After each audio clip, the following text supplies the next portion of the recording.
Everyone, thank you for joining our Chan class here at Way Mountain Temple, U.S. schedule. How's everyone today? Anyone has any questions, things they'd like to discuss?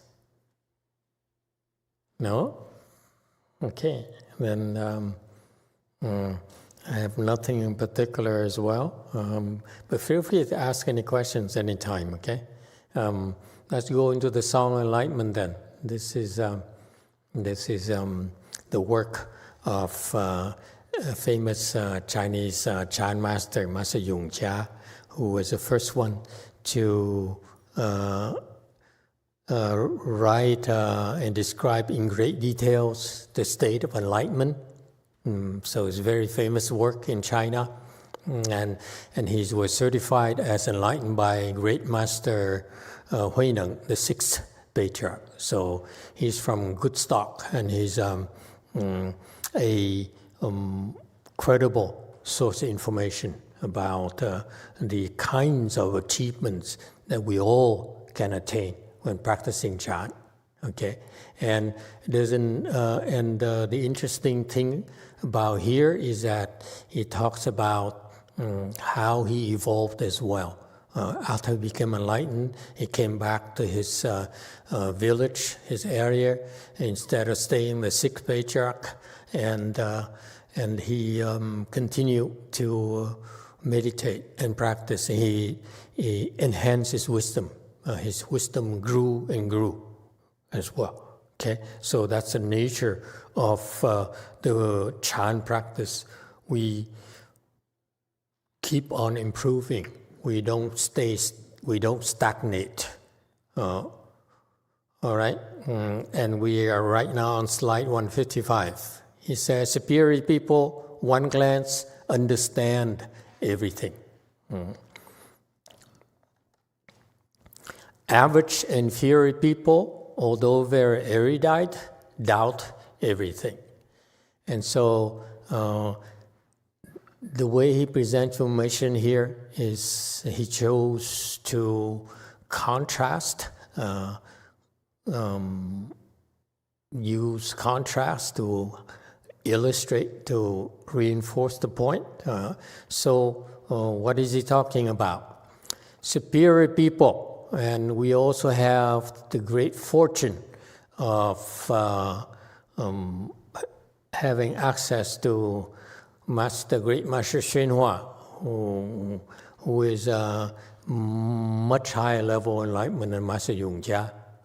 So because of this famous work in the Chinese culture for all the Chan people, so he took the time to explain this Song of Enlightenment, this work for us, for our generations.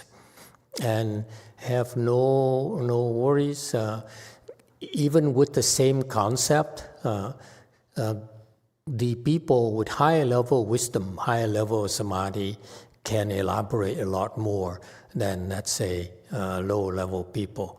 So that's why it's a real treat to be able to learn about the Song of Enlightenment from Great Master Yongjia, but also have the interpretation from Master Xuanhua.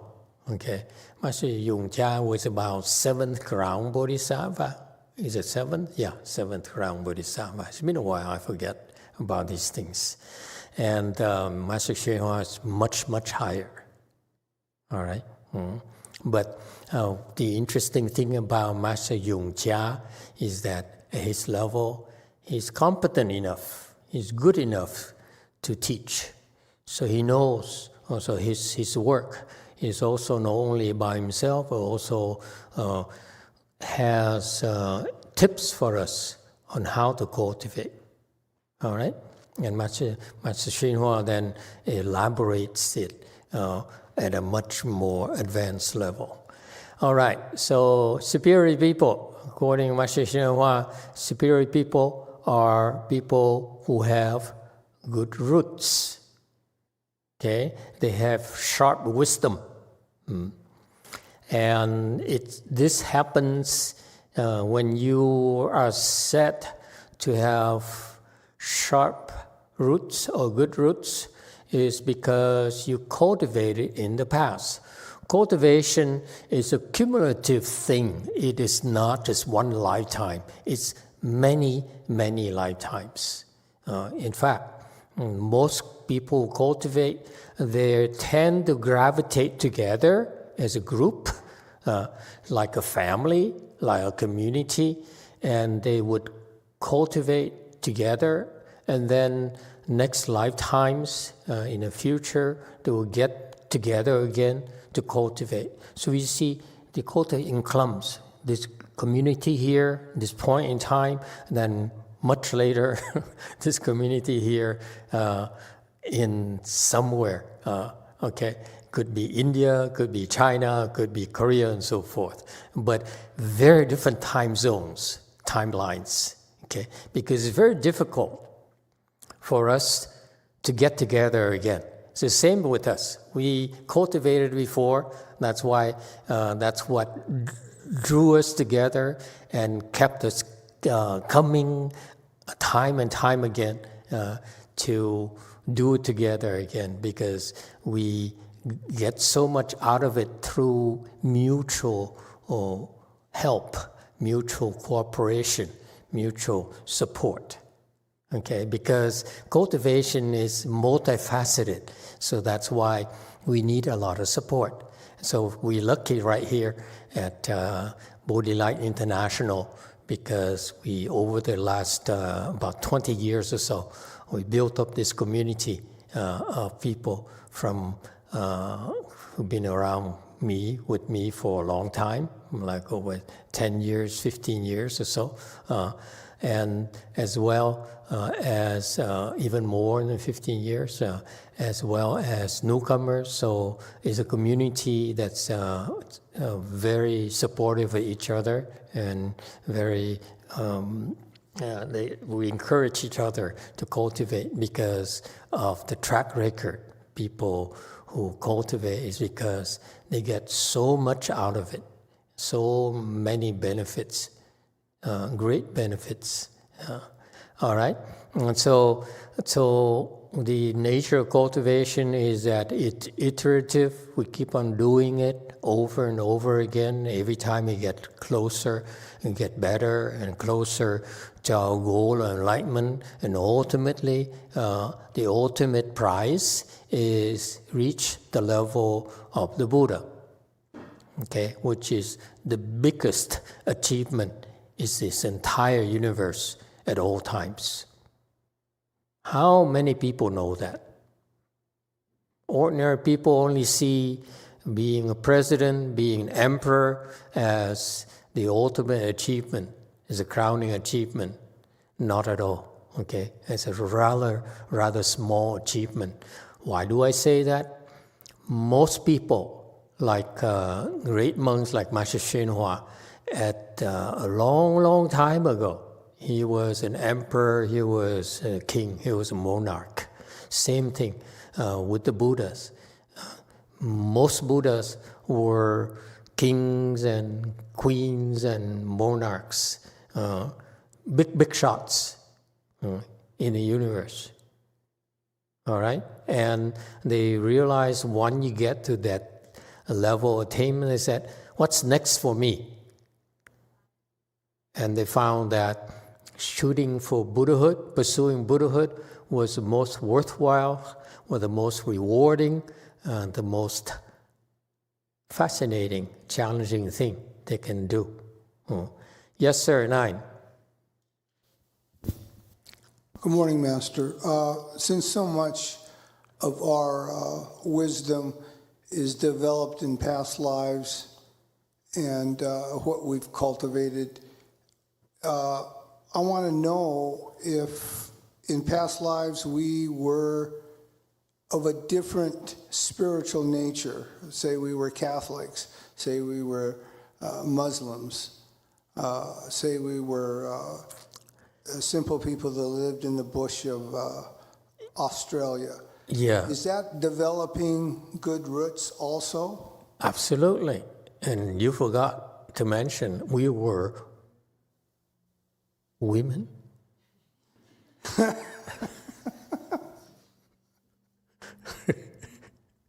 Okay? We were all sorts of things. If you read the Jataka tales or Jataka tales in English, it's available in English, you can look it up. It tells of the stories of the lives of the Buddhas and the Bodhisattvas. And at a prior life, Shakyamuni Buddha was a prince, of course, was a king, was a merchant, was a bad person, was a king deer. He was you name it, he was. Okay, and that's the nature of the wheel reincarnation. After we die, we change bodies. And it's for ordinary people, like that's where Buddhas and Bodhisattvas came from. They came from ordinary people like us. And for ordinary people, every time we die, we really have zero control of which body we're going to get next. After we die, for example, most of us, the overwhelming majority of us, we have to go and face King Yama, which is the ruler of the nether world, down there, the hells. Okay, and he would look at our record and our conditions, and then send us within 49 days to the next body, the next destination. Okay, and so because of that process, invariably in time, it takes quite a while, or a long, long time. But in those journeys, it's not uncommon for us to take on all sorts of bodies and create different types of relationships. Okay? And so, for example, the Buddha said, most of you have been my parents. Many of you have been my daughters. Many of you have been my husband, my wives, and so forth. All right? For example, Yashodhara, the wife of Shakyamuni Buddha, crown prince, when he was still a prince, he married his cousin. And she's very loyal to him, even though he abandoned her when he was, how old was he? Like 29? Something like that, right? So he had a real full life, a lot of fun, all the luxuries in life you can think of, and pampered by his father and mother and aunt. And so he married her and his wife, and when he left her, she stayed loyal to him. Okay? Never married, never saw anyone else, and was happy raising their son together. Okay? And if you look at the history of their relationships, in prior lives, Yashodhara, the Buddha's wife, was very loyal to him. Lifetime after lifetime after lifetime. So that's why the relationship you strike right now really carries forward. Okay? And so, for example, in a prior life, Shakyamuni Buddha was a king deer, and at one lifetime he was like a king deer, and many lifetimes he was a king deer as well. But at one lifetime he was a king deer, and he was leading like something like a lot of deers, and the hunters became aware of his the many deers they have, so they encircle him, and they were intent upon killing the herd, destroying the herd. And so when they approached the herd, the king deer became aware of it and screamed and said, "Run, run!" Okay, so all the deer scrambled and ran away.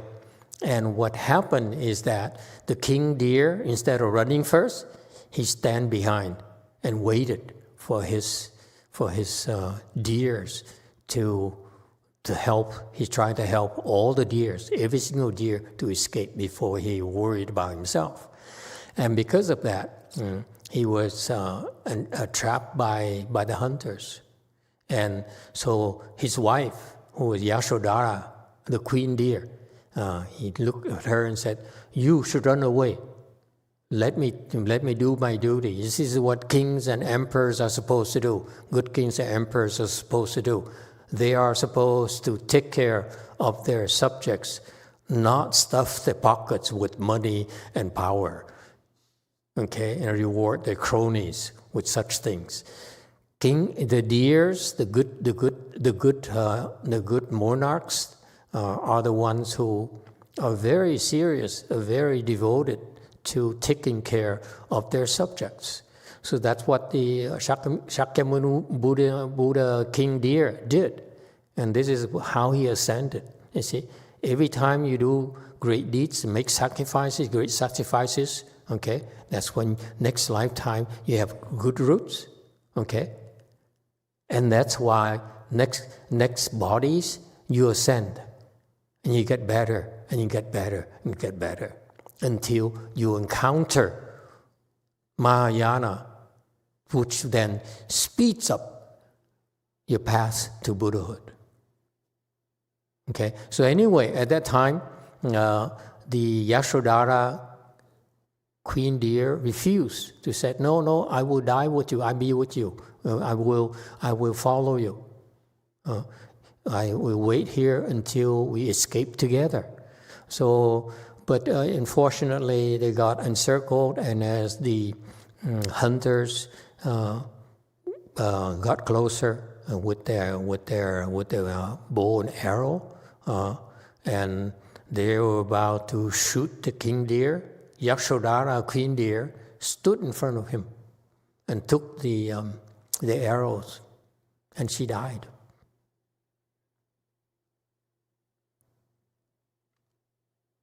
So that's the nature of relationships. Okay, and that's why the Yashodhara had a very special place in the Buddha's heart. He always thinks of her. Okay, so that's why in past lives we cultivated. And the reason, again, for us to be here together is because we cultivated together already. Because this Dharma here we're practicing is very demanding, very, very difficult, and very beneficial. Therefore, it takes a lot of blessings for you to be able to keep on practicing it. Yes, go Forrest. 마스터, 제가 로얄티에 관한 질문이 있고, 사실은 이 질문은 제가 굉장히 오래전부터 하고 싶었는데, 좀 솔직하게 로얄티에 관한 질문을 하고자 하고요. 네. Master, I would like to ask about loyalty. Actually, I have been wanting to ask you about this loyalty problem for a long time, but today, with sincerity, I would like to ask. 그러니까 예전에 마스터께서 이제 반야심경에 대해서 강의하신 거를 상옥스님께서 좀 이렇게 좀 짤막하게 이렇게 올려주셨는데, 거기서 이렇게 가끔 계속 반복되는 내용이 대승의 수행을 하는 데 있어서 로얄티가 굉장히 중요하다라는 말씀을 많이 하셨어요. 그리고 그게 굉장히 편집됐다 보니까 왜 로얄티가 중요하다는 말씀은 있었지만 로얄티가 왜 중요한지라는 설명은 제가 듣지 못했거든요. 그래서 제가 이제 왜 대승의 수행을 하는 데서 로얄티가 중요한지 일단은 질문을 드리고요. 네. Sangok Sunim was uploading your Dharma talks in her blog about the Heart Sutra, and that it was very uploaded in a short sentences, and sometimes it is repeated that you say that when we practice Mahayana, the loyalty is very important. But it was edited short, so I couldn't really guess why this is important. So I'm asking you first that why is loyalty so important when you're practicing Mahayana? 제가 그동안 경험했던 로얄티에 관한 것들을 돌아보면 정말 솔직하게 말하면 과거에 감사했던 거를 현재 기분 나쁜, 그러니까 선생님 여기 여기서 다시 할게요. 제가 여기서 수행을 하면서 그동안 저한테 있었던 일들을 돌아보면 마치 현재의 기분 나빴던 것들을 과거에 감사함으로 상쇄해야 되는 것 같은 느낌을 받았거든요. 그러니까 무슨 얘기냐면 마이너스 통장을 플러스 통장으로 메꾸는 듯한 느낌까지 받았었는데 이렇게 대승의 수행을 하는 데 있어서 로얄티가 중요한지, 또 제가 로얄티에 대해서 어떤 잘못된 가치관을 가지고 있는지 질문 드립니다.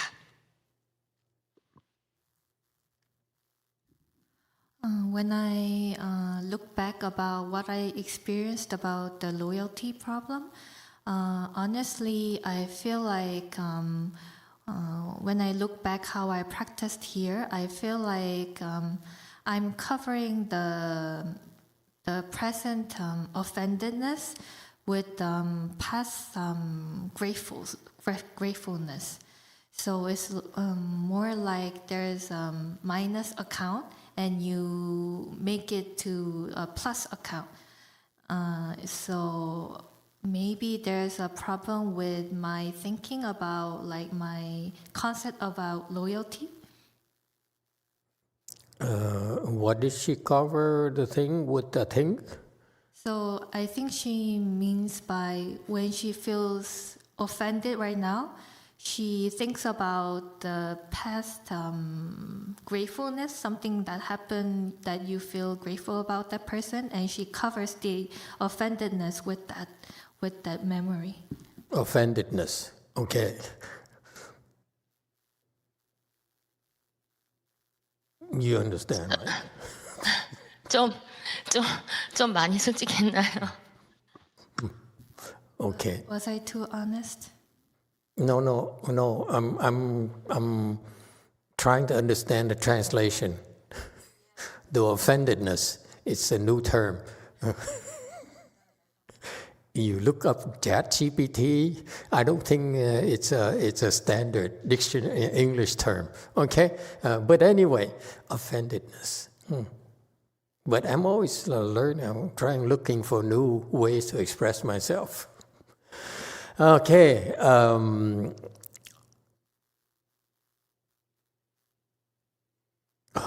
I don't know where to start. Her question is so cannot be answered with a short answer the way I like to.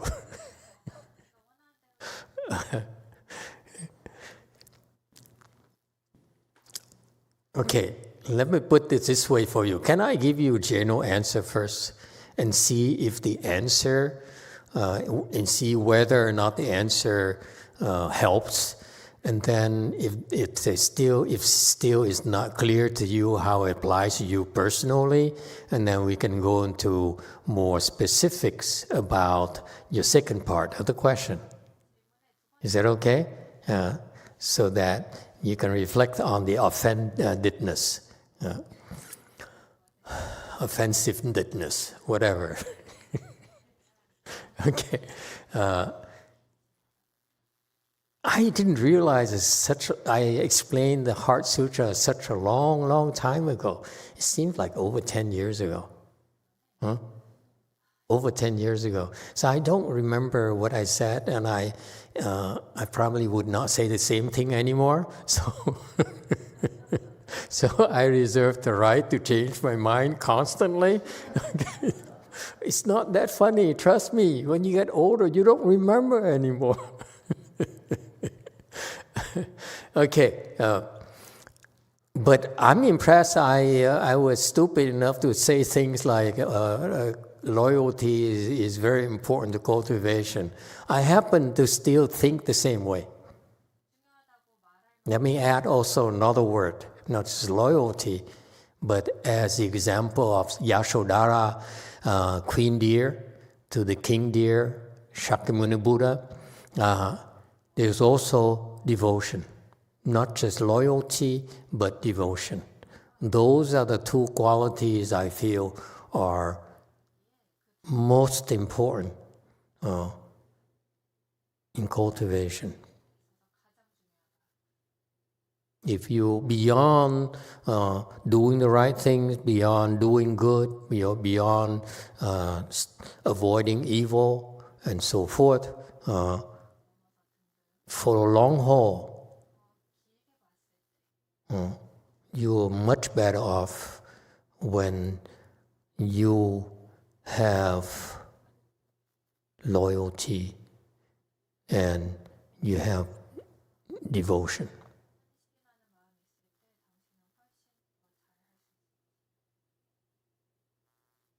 This is critical.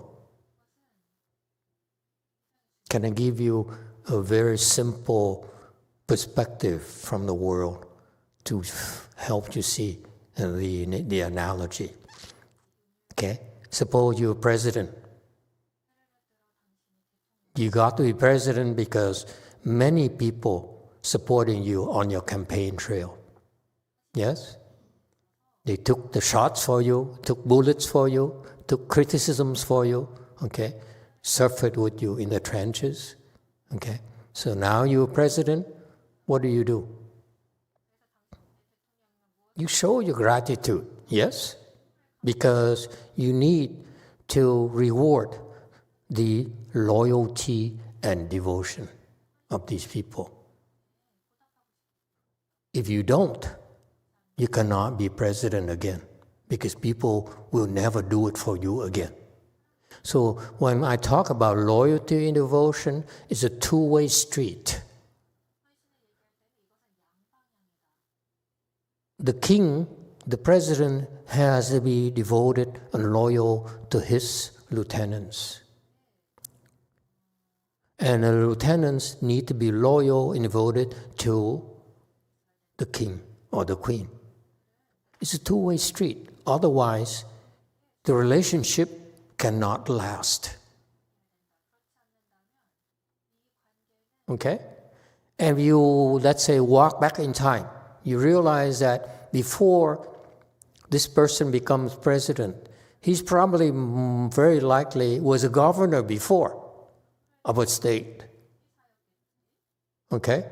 And so he built the loyalty and devotion of his followers back then already.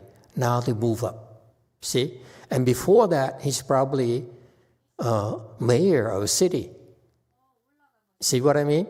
So relationships matter and they build up, they grow over time, they grow stronger and stronger. And the test of loyalty and devotion endures. Okay, that's how you become governor, that's how you become senator, that's how you become president, that's how you become emperor. Okay, because of the support you get from them. Okay, and because of that, there's mutual loyalty and devotion.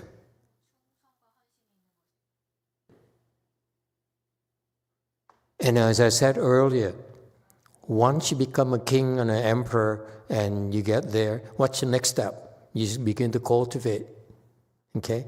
And now you will bring those people with you as well.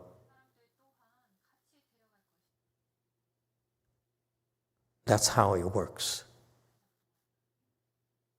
You look at the timeline, what keeps us together is loyalty and devotion.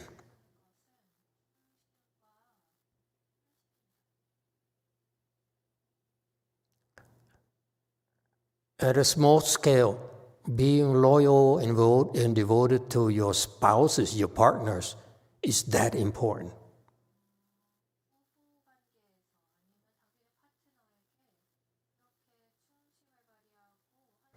Being devoted and loyal to your parents, to your siblings, to your friends are that important. Does it make sense?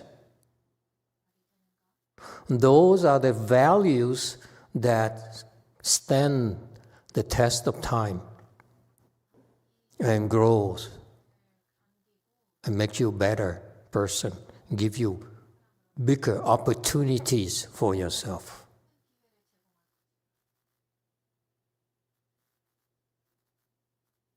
Okay? And that's why we have communities. We have cliques. We have cronies. And that's the nature of the beast. Okay?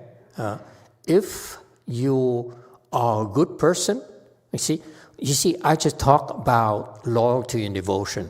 But before that, you need to have the proper value systems. If you're loyal and devoted to the demon, then what's going to happen to you? You become a demon king yourself. That's all you're going to be. But if you're loyal and devoted to a good person, a great and virtuous person like Shakyamuni Buddha, then eventually he'll become a Buddha and so will you. He'll pull you up as well. In corporation, the same thing. You find a mentor who will train you, teach you. Your mentor moves up, he pulls you up. He moves up, he pulls you up. That's the same pattern in everything you look at.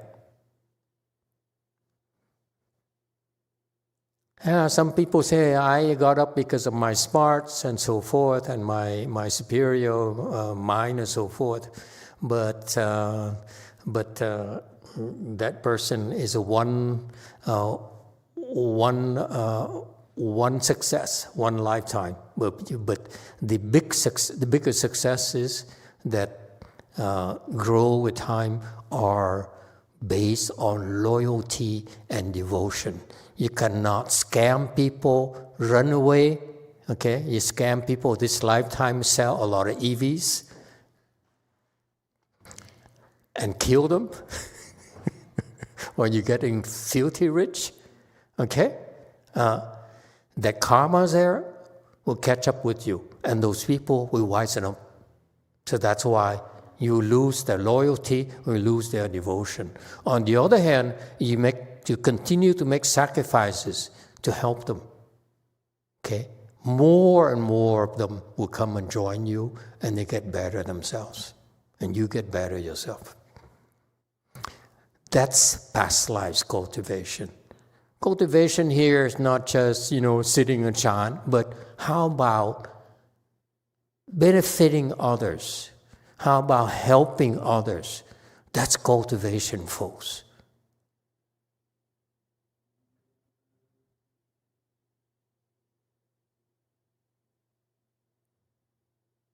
Go forth. Does it help with the loyalty and devotion in general? 마스터 말씀을 들으면서 제가 어떻게 질문을 해야 되는지 질문이 좀 더 구체화가 되었어요. 마스터 말씀을 들으면서 제가 어떤 걸 제 마음속에 인사이트가 생겼냐면 내 로얄티에는 두 가지 한계점을 가지고 있었구나를 인식하게 되었어요. 네, 첫 번째는 Listening to Master's talk, I realized my question became more concrete. So I have an insight that my loyalty has two limitations. Okay. 네, 그러니까 제가 가지고 있는 그 로얄티의 리밋이 무엇이냐면 첫 번째는 내가 A라는 사람의 베이스 캠프에 있는 것보다 B라는 사람이 대통령이 됐을 때 내가 더 베네핏이 클 거다라고 생각이 들었을 때 제가 A라는 사람에 대한 로얄티를 지키지 않는 것 같아요. 제 로얄티가 깨지는 것 같아요. 첫 번째 경우가. 네, 그리고 두 번째는 The first limit is that if there's the person called A and B, and then I'm actually in the base camp of the person A, and then when you see that person B is becoming a president, and I see that belonging in B's camp is more beneficial to me, then I won't be loyal to the person A. 그리고 두 번째 제가 또 어떤 로열티의 리밋을 가지고 있냐면 내가 어떤 특정 사람 때문에 뭐 팔을 맞고 그러니까 팔을 맞고 팔을 희생하는 것까지는 내가 어떻게 감수를 해보겠는데 내가 특정 사람과의 로열티를 지키기 위해서 뺨을 맞는 것까지는 제가 희생하지 못하겠다. 이런 식으로 제가 먼저 항상 미리 설정해 놓은 견적이라고 해야 될까요? 내가 여기까지는 하겠다라는 항상 제가 어떤 그러니까 모든 것에 제가 공부든 뭐 투자든 수행이든 전 항상 모든 것에 어떤 리밋을 두고 항상 모든 것을 시작을 하거든요. 그러니까 제 로열티는 어떻게 보면 이익과 제가 설정한 그 리밋에 의해서 깨졌던 것 같다라는 것을 마스터의 그 말씀을 듣고 제가 인식하게 되었어요. 이 부분에 대해서 질문을 드리는 게 좀 더 제가 가르침을 받는 게 구체화될 것 같습니다. 감사합니다. Yeah, she has a lot of problems, clearly. Translation. My second limit to the loyalty is that for example, because of a certain person, I can maybe been hit like I can sacrifice my arm, but I cannot sacrifice being slapped by this person. Being what? Slapped on the face, on the cheek. Oh, slapped. Yes. I see. Okay. So this is all pre-estimated. So I set a limit to everything. For instance, when Pre-estimated. pre-estimated. What's pre-estimated? To her, like she sets a limit to how far she would go. Predetermined. Predetermined. No, she pre-estimate how much she will sacrifice. Preset. Preset. Predetermined. Okay. Very good. No, we're working on it. It's okay. It takes about a year or two before you can translate better. Okay. So also on studying and investing, but also to cultivation, she sets the limit first, and then she starts. So because she calculates, because of the profits and the limitations she preset it, her loyalty will be broken. Yeah. So listening to you, she recognized this just now. So she would like to ask about these problems. She still hasn't asked it yet? She hasn't asked? 질문했어요. 질문 끝났고 네, 감사합니다. She already asked this at the end of the question. Okay. I think I can guess what she's trying to ask. You break my heart. You're so petty and so calculating. That's why you're so slow.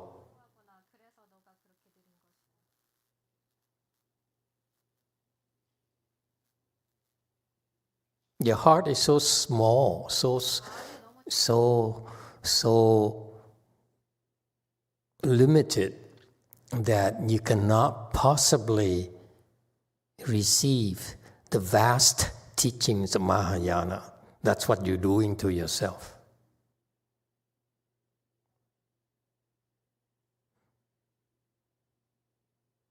If you only seeking profits, yes, you get a lot of profits from cultivation, from learning, and from doing the things that we ask you to do.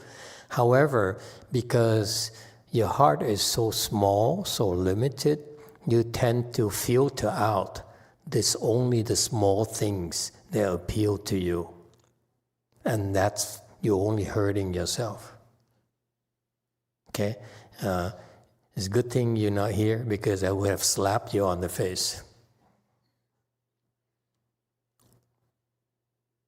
To emphasize my point.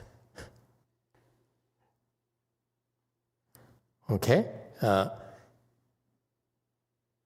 As long as you are that small-minded or so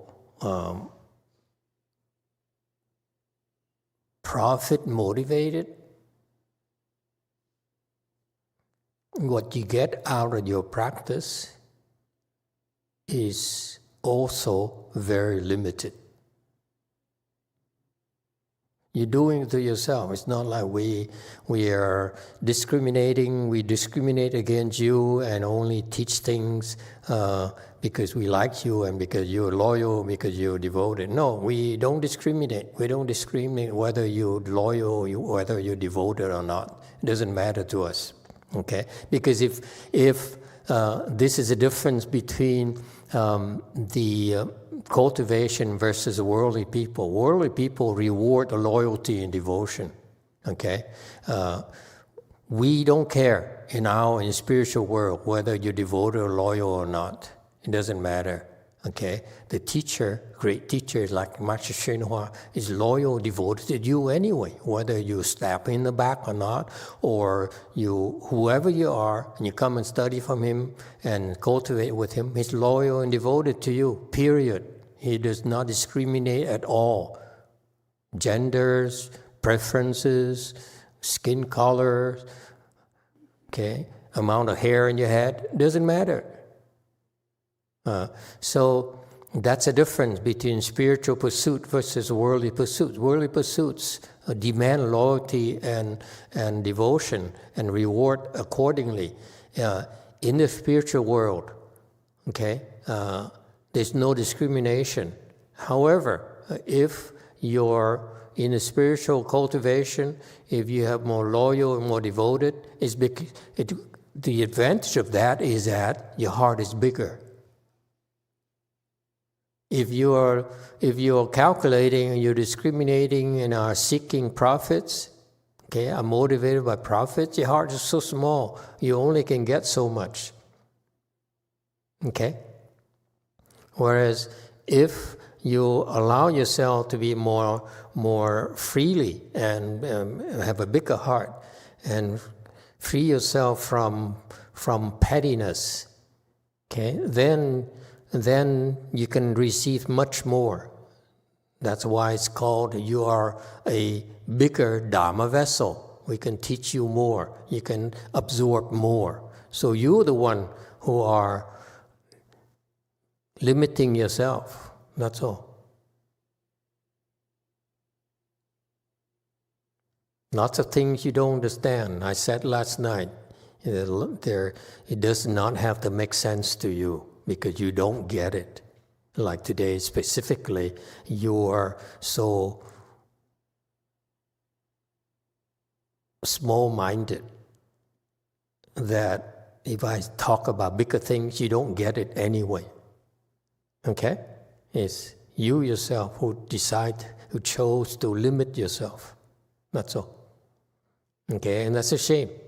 That's a shame. It's not what cultivation is about. If you do it like this, you end up your progress is very slow. Okay, going back to slide 157 here, he says, yes, you cultivate in the past and you sustained your cultivation in the past. That's what you did as well. That's what helped you stick with us all these years, in spite of your many personal struggles and obstructions. You felt like running away because it's just too much for you, and then you kept on coming back. Going back is because you have the blessings. You're able to come back. Okay? What your past cultivation in the past lives matter now. Okay? Because in the past, you cultivated this Dharma before, you were loyal and devoted before in your own little way, and you maintain your spiritual practices. And therefore, right now, you're reasonably smart, okay? Not that greatly smart, but reasonably smart, see? And but however, because of your small heart and your small mind, you have quite a bit of worldly smarts. See what in English we call a smart aleck. Okay, you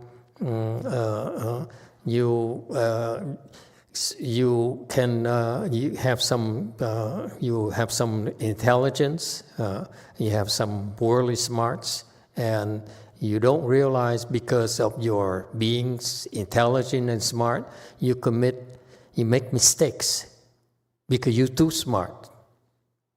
That's what happens with smart people. Smart people become impatient. Look around and say, how come I understand this and he doesn't, she doesn't?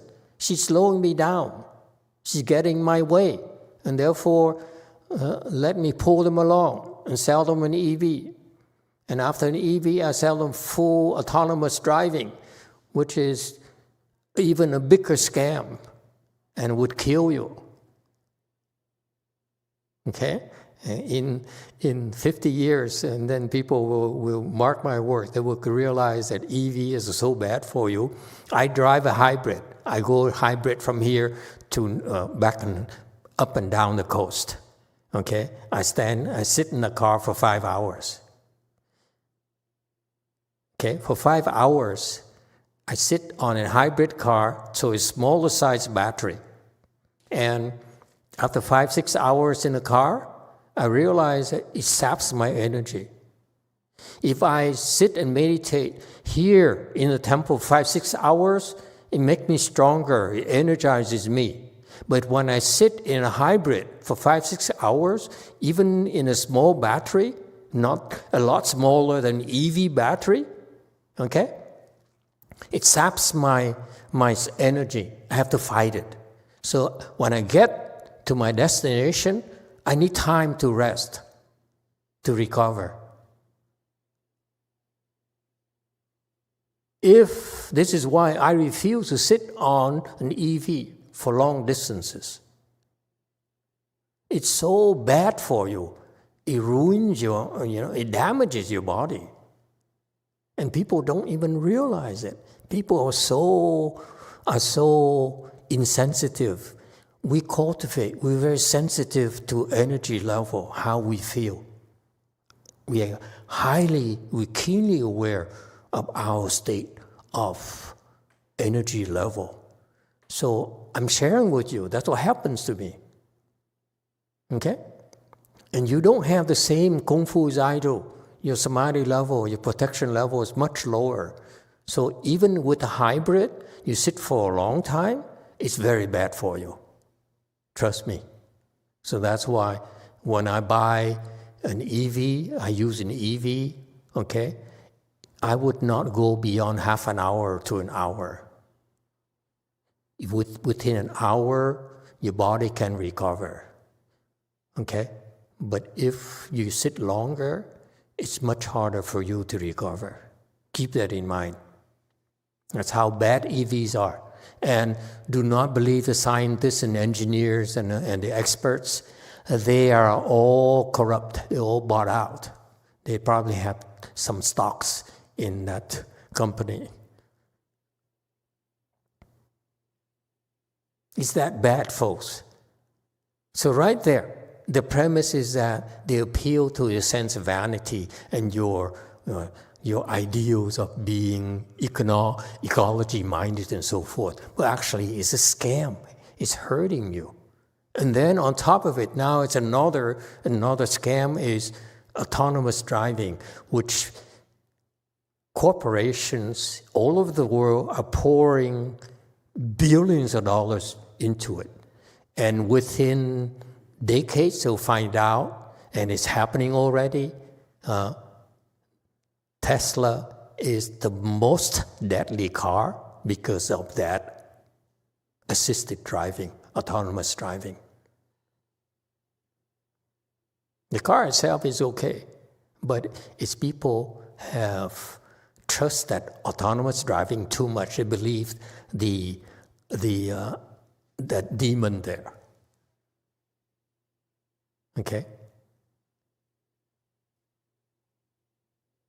And they're going to find out after spending probably $1 trillion developing autonomous driving, it only works when you have a track, like a train, like a confined space, okay, where you can minimize the unforeseen, unprogrammable.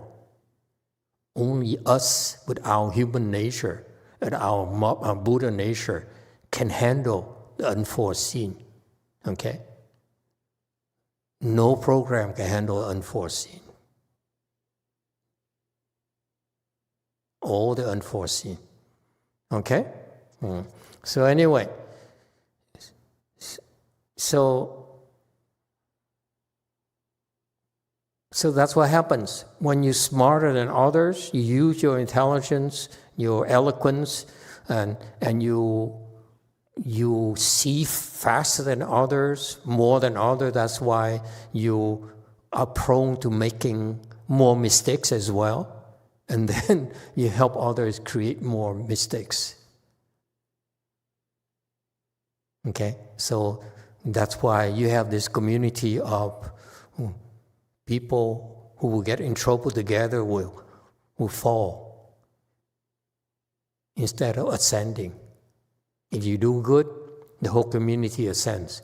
If you do bad together, you fall. That's the law of cause and effect. Yes, 3.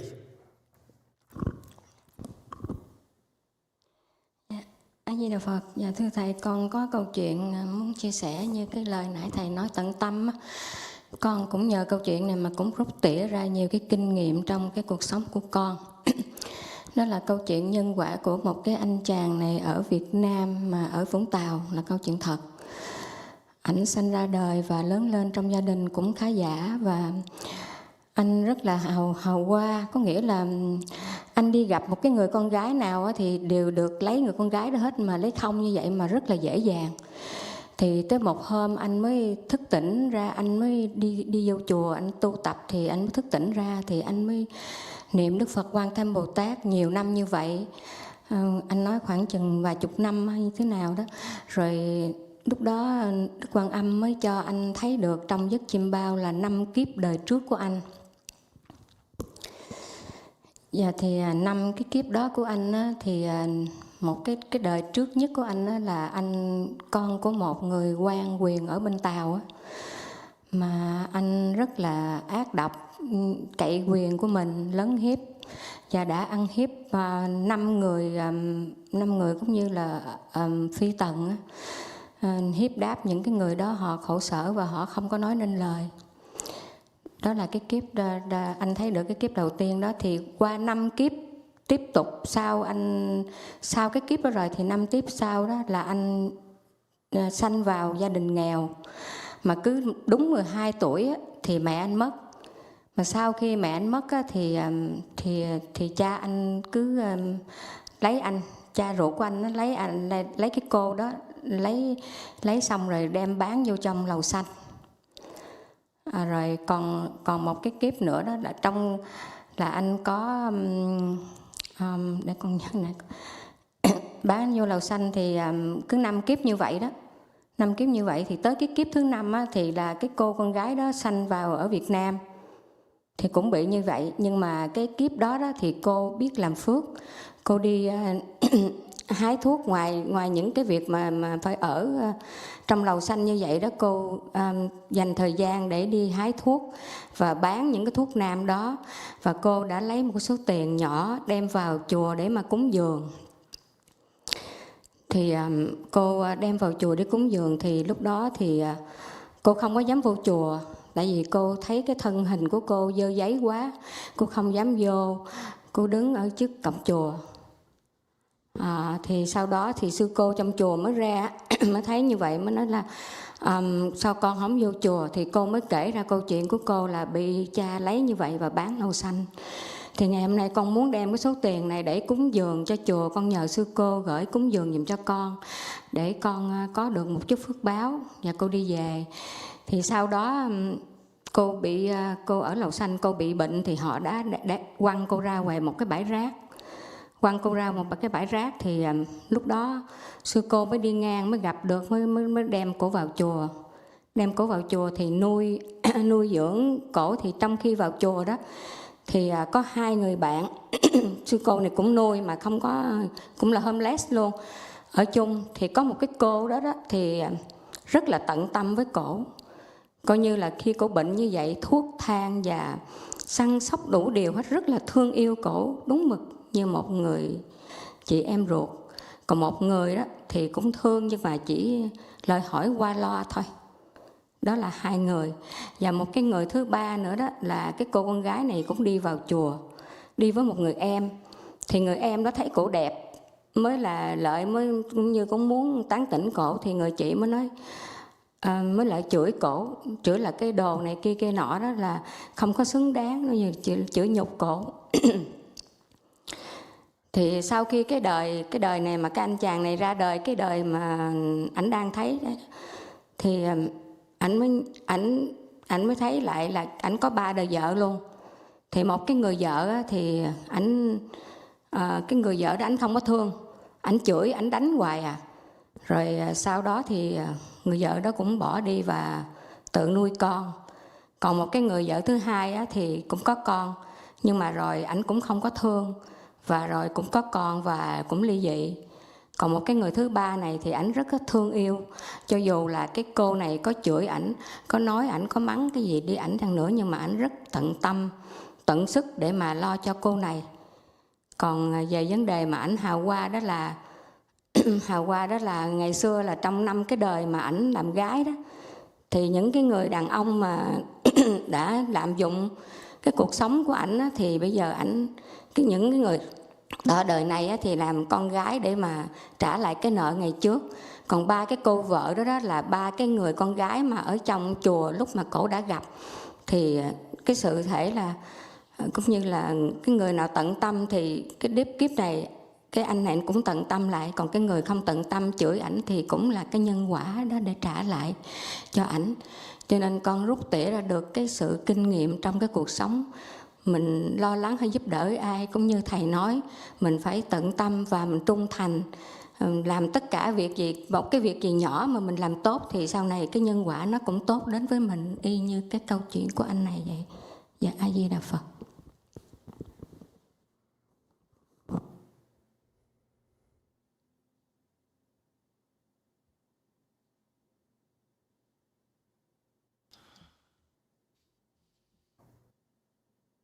Amitabha Master, so I have a story that I would like to share with you that I have learned, gathered from my experience living in this life. And this story is a real story based on one of the tales that was recounted at the province Vũng Tàu in Vietnam. So there was born a very rich family, and this man is very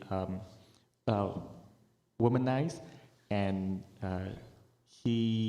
every time he encountered with a lady, it's very easy for him to have her and sleep with her. And there's one day that all of a sudden he have an awakening. So he went to the temple and he cultivate reciting Guan Yin Bodhisattva's name for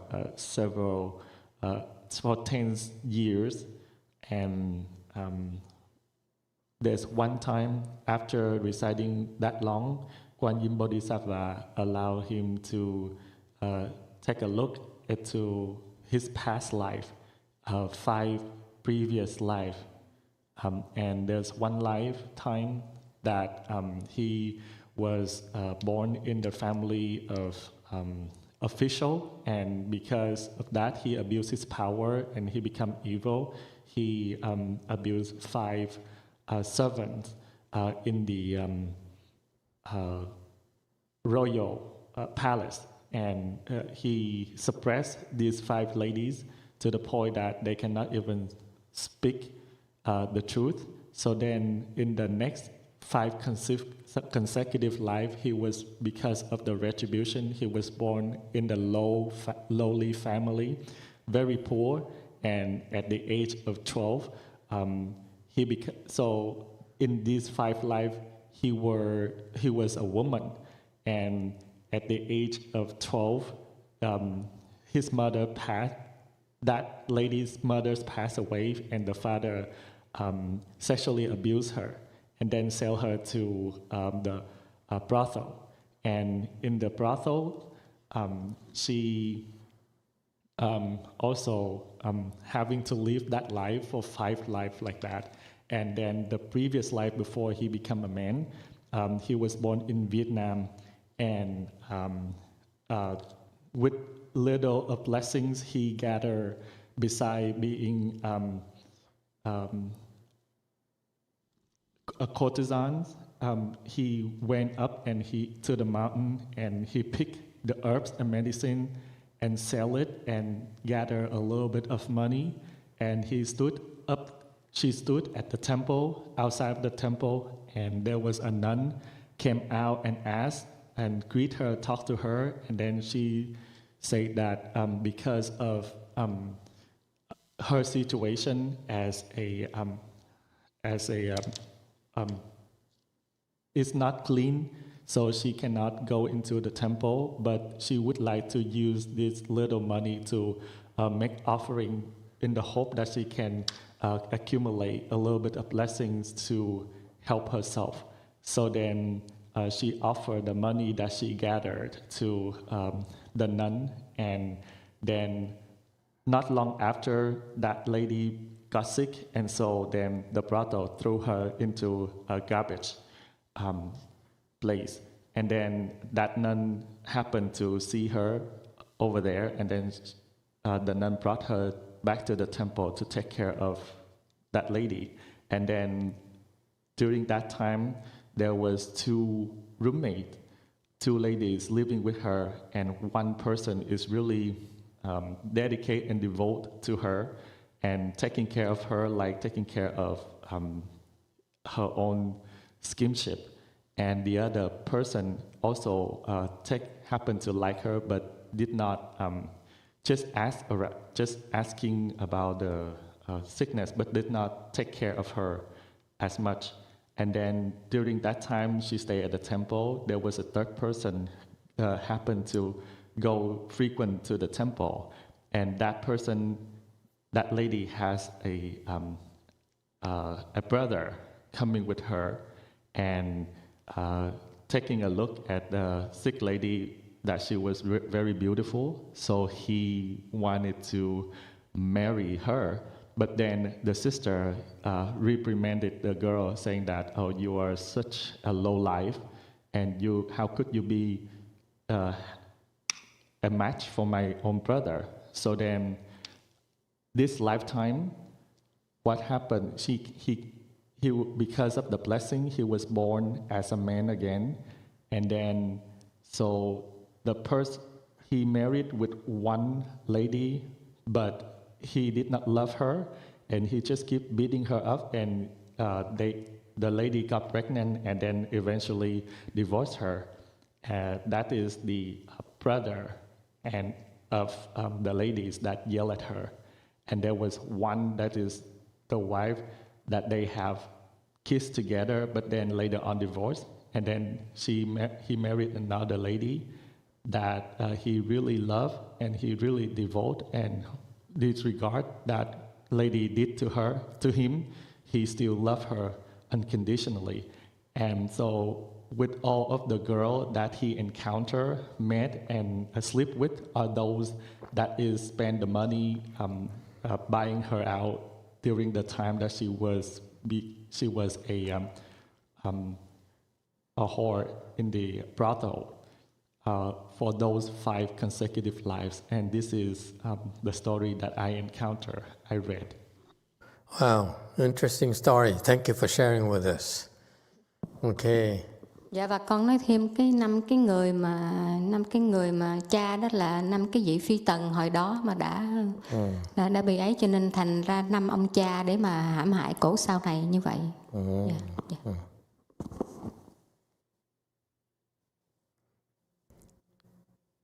So in those 5 lives, the father that sexually abused her are those 5 concubines that live in the royal palace that he, in the past, by having power and money and official, he harmed them and abused them. So now they become the father that did it back to him. Yeah. Payback times, huh? Fascinating. Thank you for this story. Okay, we're out of time. Thank you, everyone. Let's go to lunch.